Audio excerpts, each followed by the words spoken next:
હરિઓમ શ્રી રામ અંબરને હું Nita villa Kansara Damor road ઉપાસના કેન્દ્ર.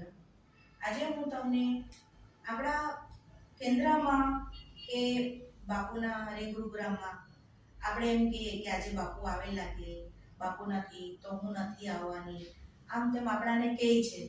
તો આપણે એને એમ કહીએ ને કે ના, બાપુ તો હોય જ, આપણે જવાનું અને ત્યાં જે બી હોય બાપુએ આપણાને જે કીધું છે આપણે લૂંટીને આવવાનું કરીને ભક્તિ.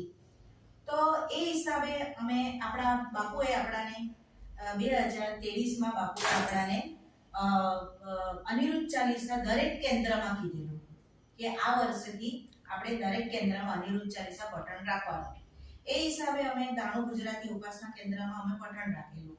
હવે આ બધા મેસેજ આપણા ભક્તોને પહોંચાડવાનું, એટલે અમે લોકો એ લોકોને કીધું કે આવી રીતે આપણાને સંસ્થા તરફથી આવી રીતે આપણાને આમાં કીધું છે તો આપણે રાખવાના છે, તો તમે આવજો એમ કરીને.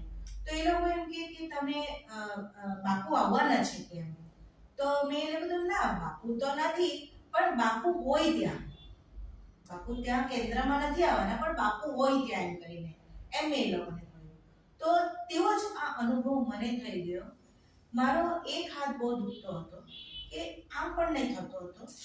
તો એમાં શું થયું, તે દિવસે અનિરુદ્ધ ચાલીસા પઠણ હતું અને મારાથી સવારે રસોઈ નહીં થઈ, કેમ કે મારે સવારથી કે રાત સુધી મારે કેન્દ્રમાં જ રહેવાનું હતું. તો મારે બાપુને માટે બપોરે જમવા માટે ટિફિન લઈ જવાનો હતો. તો મારાથી તે દિવસે નહીં થયું, કેમ કે મારી તબિયત નહીં સારી હતી. તો હું મારી રાહી વીરા કંસારાને કીધું કે સર આપણે જઈએ કેન્દ્ર પર, ફટાફટ નીકળી જઈએ, કેમ કે 9 વાગે આપણાને પઠણ ચાલુ કરી દેવાનું છે એમ કરીને.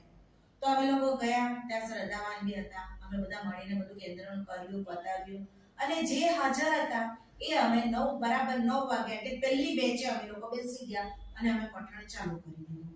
એ પહેલી બેચમાં હું પણ બેસી ગઈ અને એ બેચ પતી એટલે પછી મેં રાહી વીરાને કહ્યું કે હું હવે ઘરે જાઉં, ફટાફટ રસોઈ કરું અને બાપુ માટે ટિફિન લઈ આવું કરીને. હું ઘરે ગઈ, પોણા કલાકમાં મેં બાપુની ફટાફટ રસોઈ કરી નાખી, દાળ ભાત શાક રોટલી ફટાફટ કરી નાખ્યા. ટિફિન લઈને હું કેન્દ્ર પર આવી અને એટલામાં તે બેચ પતવા આવી ને હું પછી બેસી ગઈ પઠણ માટે. એ પઠણ બી પત્યું અને હું ઊભી થઈ ગઈ, બીજા બેઠા. એટલામાં મેં કીધું ચાલ હવે બાપુને હું જમાડી દઉં, એટલે 1 વાગી ગયેલો હતો. એટલે મેં બાપુને માટે થાળી પીરસી અને બાપુને ત્યાં જમાડ્યા, થાળી પરોસી અને બાપુને ત્યાં જમાડ્યા. અને આ સાઈડ કે બીજા પઠણમાં મારે બેસવાનું હતું, એટલે પછી હું પણ ફટાફટ જમવા બેઠી. તો આ બાજુ બાપુની માંડણી હતી, બધા ભક્તો બેસેલા, અને તે સાઈડ મોઢું કરીને હું જમતી હતી. તો મને જેન્ટ્સનો અવાજ આવ્યો. તો હું ફરીને જોયું તો કોઈ નથી. મને એમ કે મારા મિસ્ટર આવ્યા, યોગેશજી કંસારા બેઠા હશે બોલવા માટે, તો મને એમ કે એનો અવાજ હશે. ફરીને જોયું તો મને કોઈ જેન્ટ્સ મળે જ નહીં. પછી પાછી હું જમવા લાગી. મને અવાજ આવ્યો. તો મેં સીમા નાયકને પૂછ્યું, એ બી હા કે મને બી અવાજ આવ્યો. હિરેશભાઈ મીઠાવાલાને બી પૂછ્યું, એ બી બોલ્યા મને બી અવાજ આવ્યો. પણ આ અવાજ પછી એ લોકોને તો નહીં સંભળાતો હતો, પણ આ અવાજ મને કન્ટિન્યુ 1 વાગ્યાથી તે 8:30 પોણા 9 સુધી મને આ અવાજ બાપુનો કન્ટિન્યુ મને અવાજ આવતો હતો. પણ હું જેન્ટ્સનો અવાજ કહું છું, પણ તે રીતસર બાપુનો અવાજ હતો. બાપુનો અવાજ તો હવે આપણાને ખ્યાલ તો આવે જ ને. એ રીતસર બાપુનો અવાજ, બાપુ અમારી સાથે અનિરુદ્ધ ચાલીસા બોલતા હતા. તે હું તમને કહ્યું ને, મારી તબિયત ની સારી હતી, તે મારો હાથનો પ્રોબ્લેમ હતો. મને હાથ છે ને મારો આમ બી નહીં થતો હતો, આમ જેમ તેમ હું મારું પોતાનું વાળ ઓળું કે જેમ તેમ કરતી હતી.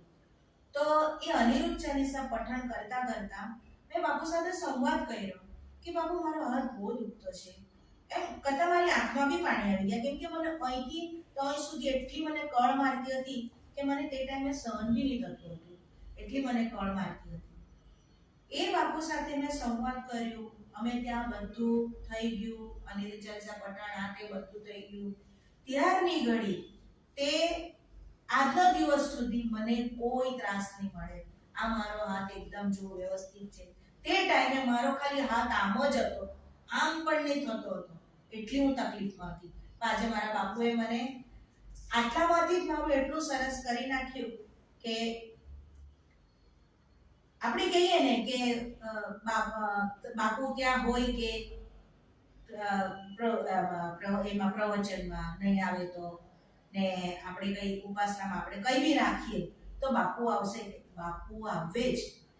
બાપુ 108% બાપુ ત્યાં હોય જ નહીં એવું નહીં મળે. એટલે બાપુની ભક્તિ કશે બી કઈ હોય મૂકે ને એટલે એ ભક્તિ માટે જવાનું અને એ લાભ લૂંટી લેવાનો. હરિ ઓમ શ્રી રામ. બરાબર છે.